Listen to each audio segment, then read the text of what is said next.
Hello friends, this is Nilofar Neha Khan and welcome to our YouTube channel Shikshalaya. तो आज हम बात करेंगे सीटेट के बारे में। जैसे कि आपको पता ही है कि आपके एग्ज़ाम में ज़्यादा टाइम नहीं बचा है, तो इस टाइम को यूटिलाइज़ करते हुए हमें किस तरीके से चीज़ों को लेकर चलना है, इसके बारे में आज की वीडियो में हम बात करेंगे। और बात करेंगे, एक बुक का रिव्यू दूँगी जिससे कि काफ़ी बच्चे कंफ्यूज थे उन चीज़ों को लेकर। तो हो सकता है इससे आपके बुक्स को लेकर कन्फ्यूज़न थोड़ी सी बेटर अंडरस्टैंडिंग हो जाए। ठीक है, तो सबसे पहले हम बात करते हैं लास्ट मोमेंट पे आपको करना क्या है।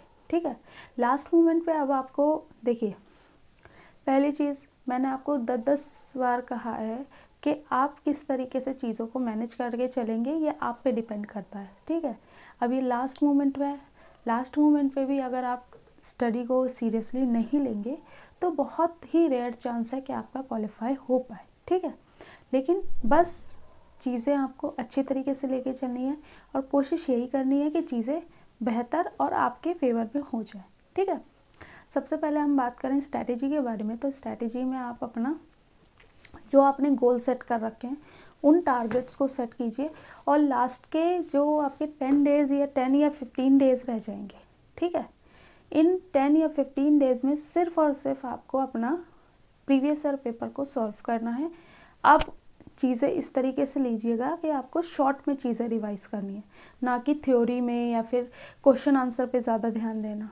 ठीक है, और कोशिश देखिए, जैसे कि आज कौन सी डेट है, आज आपकी 16 हो गई। ठीक है, 16 के बाद आपका नेक्स्ट 16 से ही आपके एग्ज़ाम स्टार्ट है, तो हम तो 16 ही मान के चलेंगे। उसके बाद उसके बीच में आपके कभी भी एग्ज़ाम पड़े तो वो एक आप अपना एडवांटेज मान के चलिएगा। ठीक है, तो 1 महीने का पूरा आपके पास टाइम है।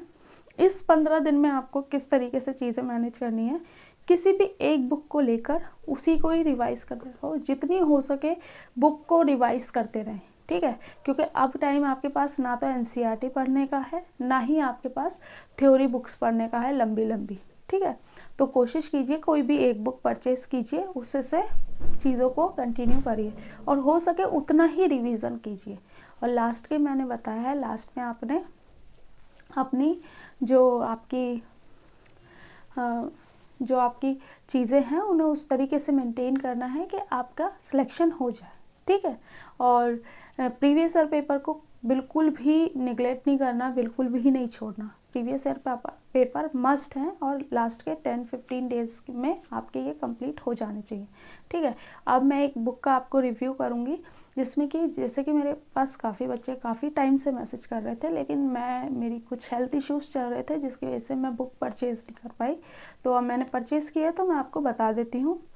और देखिए, कोई भी बुक अच्छी होती है, कोई भी बुक बुरी होती है, इससे मैटर ये करता है कि आपकी अप्रोच कैसी है उस बुक के लिए। ठीक है, अगर आप उस बुक को बेस्ट मान के पढ़ते हो तो वो आपके लिए बेस्ट ही होगी, चाहे वो कोई सी भी बुक हो। लेकिन अगर कोई बुक आपको सिर्फ ये सोच के ले ली कि चलो पढ़ के देखते हैं, तो टाइम पास करने का अब टाइम गया। ठीक है, तो ये एक सरोहा पब्लिकेशन की बुक है और सरोहा पब्लिकेशन में मुझे एक बेस्ट चीज़ ये लगती है कि ये बाइलिंगुअल होती है। ठीक है, आप देख सकते हो ये बाइलिंगुअल बुक है। ठीक है, और इसमें जो पहली चीज़ एनसीईआरटी बेस्ड है, और दूसरी चीज़ ये कि CTET, UPTET, SuperTET, REET, HTET, BTET, UTET, MPTET और पीटेट, मतलब कि ऑलमोस्ट इंडिया के जितने भी टेट्स होते हैं उन टेट्स के लिए ये यूज़फुल बुक है। ठीक है, और सबसे बड़ी बात जो मुझे पर्सनली पसंद है वो ये है कि ये बाइलिंगुअल बुक है।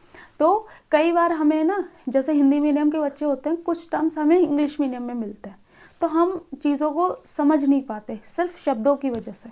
ठीक है, तो बाइलिंगुअल बुक मैं इसलिए ज़्यादा प्रेफरेंस पर रखती हूँ या फिर चीज़ें इसलिए कहती हूँ क्योंकि हिंदी मीडियम वाले बच्चों को ज़्यादा दिक्कत होती है जब वो कोई भी बुक परचेज़ करते हैं या पढ़ाई करते हैं, क्योंकि कई बार एग्ज़ाम में भी आपको इंग्लिश का टर्म पूछ लिया जाता है, उसी को इंग्लिश वाले को हिंदी में लिख दिया जाता है, तो वो आपको याद होना चाहिए। मेरा मानना है कि थोड़ा थोड़ा इंग्लिश की चीज़ें भी ध्यान में रहनी चाहिए। और अगर आप कहीं भी कुछ भी, चाहे ऑनलाइन यूट्यूब से पढ़ते हो या फिर कहीं से भी कोई बुक से भी पढ़ते हो, तो मेरा ये मानना है कि एकदम शुद्ध तो आपको कहीं नहीं मिलता। ठीक है। बाइलिंगुअल चीज़ें ही यूट्यूब पे अगर आप पढ़ते हो तो मोस्टली मैंने देखा है कि बाइलिंगुअल ही पढ़ाते हैं, चाहे वो इंग्लिश मीडियम वाला हो चाहे वो हिंदी मीडियम वाला हो। तो कोशिश कीजिए कि आप बाइलिंगुअल पढ़ें, ताकि एक समझ आपका क्वेश्चन इस वजह से नहीं छूटना चाहिए कि आपको वो उस टर्म का हिंदी मीनिंग नहीं पता या इंग्लिश मीनिंग नहीं पता, ठीक है। और सबसे बड़ी बात जो इसकी मुझे लगी कि चाइल्ड डेवलपमेंट एंड पेडागोजी में जो 2500 प्लस क्वेश्चंस है, मतलब जितने भी टेट्स हैं उनके सारे टेट्स के क्वेश्चन आंसर इसमें दिए हुए हैं। और आप देख सकते हो इसमें जो सीटेट 11 से 21 तक के व्याख्या सहित है, ठीक है। और यूपी टेट 11 से आपका 11 से 20 तक है, रीट आपका 11 से 17 तक है, एच टेट आपका 11 से 20 तक है, और सुपर टेट 19 है, ठीक है। तो इतने प्रीवियस क्वेश्चंस मुझे नहीं लगता कि हर बुक में आपको अवेलेबल होंगे। और प्लस जो मैं आपको बार बार कह रही हूँ कि प्लस पॉइंट आपका ये हो जाता है कि बाइलिंगुअल मिल रही है, क्योंकि जब आप एग्ज़ाम हॉल में बैठते हो तो आपको दोनों टर्म पे थोड़ा सा फोकस करना पड़ जाता है, कई बार हमें शब्द नहीं समझ आते। तो अगर आप काफ़ी बच्चे पूछ रहे थे, तो लास्ट मोमेंट पे अगर आप इसे पढ़ सकते हैं और पढ़ना चाहते हैं तो प्लीज़ ज़रूर पढ़ें। लेकिन मैंने आपको बार बार ही ये कहा है कि आपको मैं इसमें आपके सारे जो चैप्टर है ना सब कुछ कंप्लीट कर रखा है, ठीक है। और सिर्फ ये इसी के लिए ही नहीं, और भी चीज़ों के लिए आपको काम आएगी बाद में, ठीक है। चाहे वो आपके जॉब सिलेक्शन के टाइम पे हो, थोड़ी चीज़ें काम आती ही हैं, ठीक है। तो यहाँ ये वीडियो हमारी ख़त्म होती है। अगर वीडियो अच्छी लगी हो तो प्लीज़ लाइक एंड शेयर कीजिएगा।